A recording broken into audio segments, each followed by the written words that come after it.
ఆంధ్రప్రదేశ్ రాష్ట్రంలో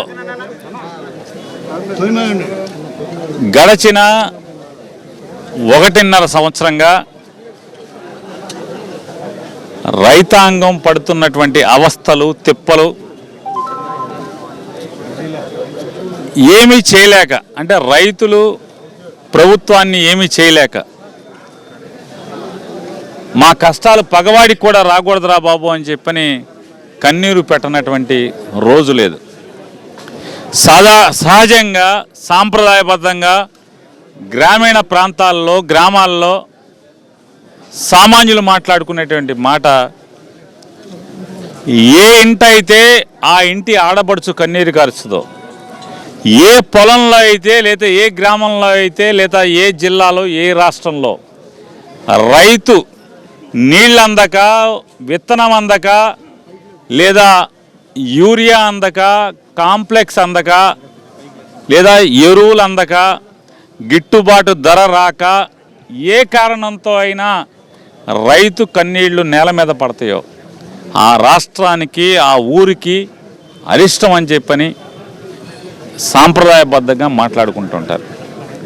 ఇవాళ వీళ్ళు ఎక్కిన దగ్గర నుంచి నారా చంద్రబాబు నాయుడు, పవన్ కళ్యాణ్, మోడీ కలిసి రాష్ట్రంలో అధికారంలోకి ఎక్కిన దగ్గర నుంచి రైతు ప్రతి సందర్భంలో రైతు కంట్లోంచి నీరు నేల మీద పడకుండా లేని పరిస్థితులు. మరి ఈ పాపం ఎప్పటికి పండుద్దో అర్థం కాని పరిస్థితి. ఈ పాపం తొందరగా పండి మోడీ తొందరగా జమిలి ఎన్నికలు తెచ్చిన దరిద్రం వదిలేట్టుంది రాష్ట్రానికి.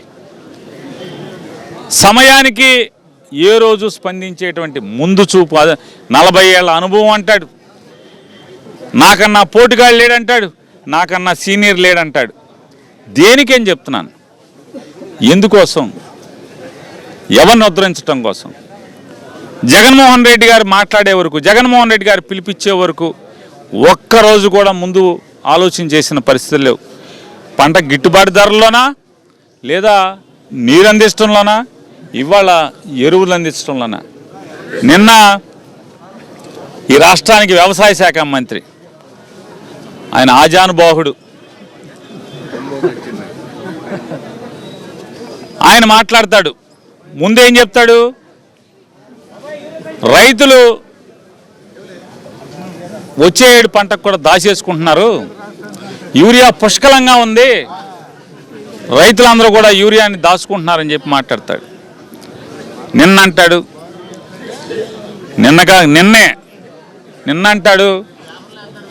ప్రతి పంటకి 75 కేజీలు రైతుకు కావాలి ఎకరానికి, 3 పంటలకు కలిపి, అంటే 3 సార్లు కలిపి కొడతాకి యూరియాని దాచేసుకుంటున్నారు, 75 కేజీలు ఎకరానికి అని చెప్పని.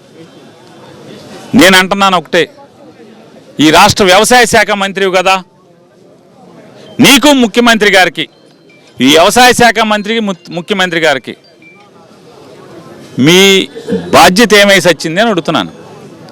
అంటే 3 కోటాలకు సరిపడా, పోనీ మీరు 3 కోటాలు కావాలా 4 కోటాలు కావాలా పాఠమన్నా నేర్పించుకోండి.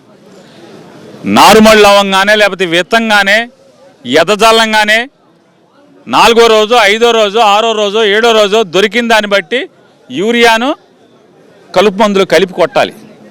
మళ్ళీ 10వ రోజు 15వ రోజు లేకపోతే 20 రోజుల లోపు యూరియా డిఏపి కలిసి కొట్టాలి. దాని తర్వాత మళ్ళీ పొట్టపోసుకుంటుండే కాంప్లెక్స్ కొట్టాలి. మళ్ళీ 25 కేజీలు యూరియా ప్లస్ కాంప్లెక్స్ కలిపి కొట్టాలి. మళ్ళీ లాస్ట్ చివరిగా పొటాష్ కొట్టాలి. సౌడు పొలం అయితే ఇంకొక కోటా కొట్టాలి.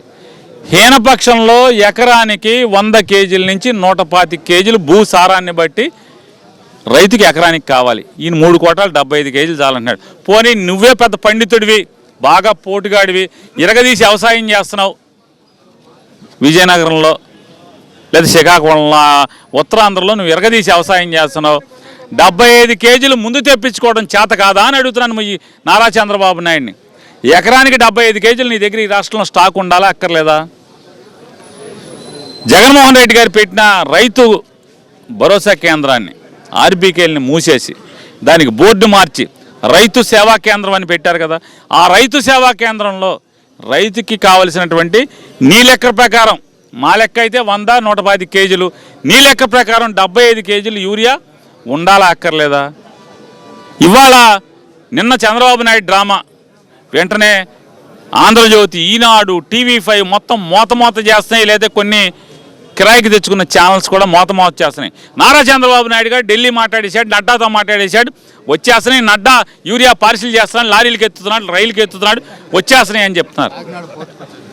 ఇవాళ జగన్మోహన్ రెడ్డి గారు ధర్నా అని చెప్పేదాకా ఈ నడ్డా కనపడలేదా? నడ్డా ఫోన్ నెంబర్ దొరకలేదా? నడ్డా నీకు ఆలోచన రాలేదా అని అడుగుతున్నాను. ఎప్పుడు మాట్లాడాలి? యూరియా ఎప్పుడు తెప్పించాలి? రాష్ట్రానికి కావాల్సింది మేలో కదా, లేదా జూన్లో కదా తెప్పించాల్సింది. ఇవాళ రైతులు రోడ్డెక్కి అల్లాడుతుంటే నిజంగా వీళ్ళు కళ్ళు పోయినాయో నాకు అర్థం కాదు. రైతులేమో అలో లక్షణ అని చెప్పులు చెంబులు లైన్లో పెడుతుంటే, అంటే ఎండలో నుంచోలేక పడిగాపులు పడుతుంటే అంటాడు వైసీపీ వాళ్ళు నుంచి ఉంటున్నారంటాడు, వైసీపీ వాళ్ళు గ్రాఫిక్స్తో ఫోటోలు పెడుతున్నారంటారు. ఇది ఎక్కడ పోయే కాలమా నాకు అర్థం కాదు. అంటే ఎవరిని మోసం చేస్తున్నారన్న? సరే వైసీపీ వాళ్ళని వాళ్ళ రోడ్డు ఎక్కనివ్వు, ఆర్డీఓ ఆఫీస్కి వెళ్ళనివ్వు, ధర్నా చేయనివ్వు, కానీ రైతుకి యూరియా అందుద్దా అంటున్నా. వైఎస్ఆర్ కాంగ్రెస్ పార్టీ వాళ్ళని పోలీసులను అడ్డం పెట్టి కట్టడి చేసే బదులు ఎక్కడెక్కడ యూరియా ఆల్రెడీ రాష్ట్రంలో ఉందంటున్నారు కదా, ఎవడింట్లో ఉంది యూరియా, ఎవడి గోడౌన్లో ఉంది, ఈ పోలీసుని దానికి ఎందుకు వాడవు? వైఎస్ఆర్ కాంగ్రెస్ పార్టీ వాడిని ఇళ్లలోంచి రానివ్వకుండా, రోడ్డు ఎక్కకుండా, ఆర్డీఓ ఆఫీస్ రాకుండా, ధర్నా చేయకుండా అడ్డుకునేటువంటి తప్పుడు అలవాట్లని, పోలీసుల్ని దీన్ని తప్పుడు పనులకు వాడుకునే బదులు అసలు ఎవడెవడి ఇంట్లో ఎవడెవడి దగ్గర యూరియా దాచి ఉందో బయటికి ఎందుకు తేరు?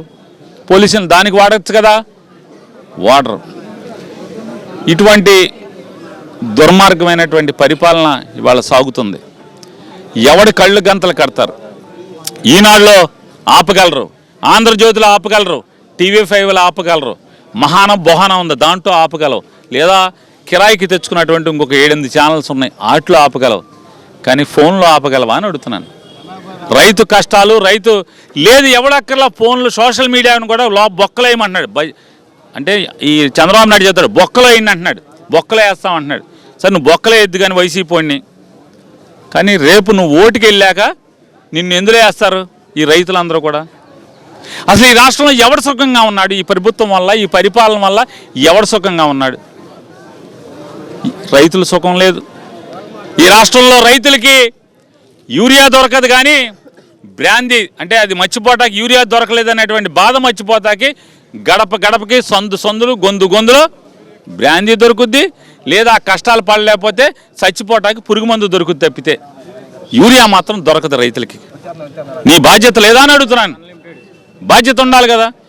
ఎవడివాళ నీ తెలుగుదేశం కార్యకర్తలు సుఖంగా ఉన్నారా, సంతోషంగా ఉన్నారా? వాళ్ళని అడుగుతుంటేనేమో ఎమ్మెల్యేలు దోసేసుకుంటున్నారండి, వాళ్ళు సుఖంగా ఉన్నారు, మాకెక్కడండి సస్తనామని చెప్పి అంటున్నారు వాళ్ళు.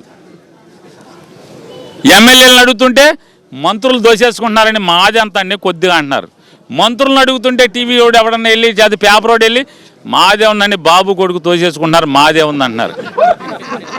ఈ ప్రభుత్వం మేజర్గా ఇది మాదని చెప్పి భావిస్తున్న 2 కులాలు, ఆ 2 కులాలు ఎవడైతే డబ్బులు రూపాయి చెమటోటి సంపాదించిన మూటలు తీసి మీకు ఎలక్షన్కి ఇచ్చారు, కమ్మరు ఎడుతున్నారు, కాపులు ఎడుతున్నారు, మా ప్రభుత్వం అంటున్నారు కదా, వీరిద్దరూ ఎడుతున్నారు. ఇవాళ డబ్బులు ఇచ్చినోడు ఎడుతున్నారు, పలకరిచ్చే దిక్కు లేక, పని వస్తే అపాయింట్మెంట్లు దొరక్క.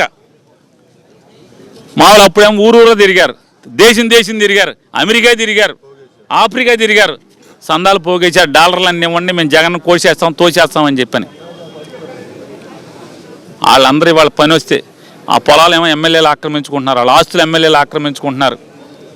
వాళ్ళకి పని కావాలంటే ఇవాళ ఇంటి పన్ను మారాలంటే 25,000 రూపాయలు టీడీపీ వార్డు ఇన్ఛార్జికి పంచాయతీ ఇన్ఛార్జికి కావాలి. కట్టందే పన్ను మారదు. ఆఖరికి బెజవాడలో పరిస్థితులు ఏంటి?